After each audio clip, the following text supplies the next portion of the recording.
السلام علیکم سامعین، 18 محرم الحرام اور 6 اگست ہے۔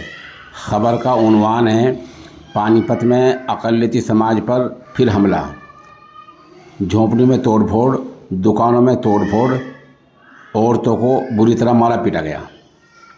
خبر تھوڑی تفصیل سے سنیے۔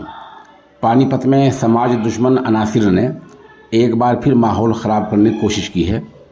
1 درجن سے زیادہ نقاب پوش موٹر سائیکلوں پر آئے اور اقلیتی فرقے کی دکانوں اور مکانوں میں توڑ پھوڑ کرتے ہوئے خواتین کو بھی، یعنی عورتوں کو بھی بری طرح مارا پیٹا۔ اس دوران خواتین سمیت کئی لوگ شدید زخمی ہوئے ہیں۔ پورے علاقے میں خوف و ہراس پھیلانے کے بعد تمام نوجوان ہاتھوں میں لاٹھیاں لہراتے ہوئے موقع سے فرار ہو گئے۔ معاملے کی اطلاع پولیس کو دی گئی۔ خبر ملتے ہی DSP اور SHO سمیت پولیس کی نفری موقع پر پہنچ گئی۔ علاقے میں بڑی تعداد میں پولیس فورس تعینات کر دی گئی ہے۔ SP اجیت شیخاوت نے کہا کہ اس معاملے میں کارروائی کی جا رہی ہے۔ کچھ نوجوانوں کو حراست میں لیا گیا ہے جن سے پوچھ تاچھ کی جا رہی ہے۔ اطلاع کے مطابق تمام نوجوان بائک پر سیکٹر 25 میں متل میگا مال کے پاس روڈ سے کرشنا گارڈن کی طرف روانہ ہوئے۔ یہ نوجوان نقاب پوش تھے، ان کے ہاتھوں میں لاٹھیاں تھیں۔ یہی نہیں، نوجوانوں نے اچانک اس علاقے کو نشانہ بنایا۔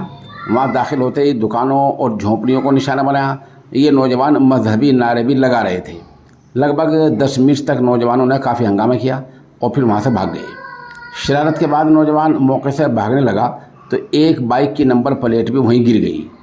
پولیس ٹیم نے کچھ نقاب پوش نوجوانوں کو لاٹھیوں اور سلاخوں سے مسلح متل میگا مال کی طرف کھڑے دیکھا۔ پولیس کو دیکھ کر سب بھاگنے لگے۔ پولیس نے ان سب کو موقع پر ہی پکڑ لیا۔ خدشہ ظاہر کیا جا رہا ہے کہ یہ تمام نوجوان ہی اس ہنگامے میں شامل تھے۔ اس توڑ پھوڑ کی خاص بات یہ ہے کہ نوجوانوں نے خاص طور پر ان دکانوں کو نشانہ بنایا جن کا نام مخصوص فرقے اور مخصوص سماج کے ناموں کے ساتھ لکھا گیا تھا۔ اس کے علاوہ شرپسند عناصر نے چن کر چکن کارنر کو، یعنی گوشت کی دکانوں کو نشانہ بنایا اور پتھراؤ کیا۔ شرپسندوں پر لوٹ مار کا بھی الزام ہے۔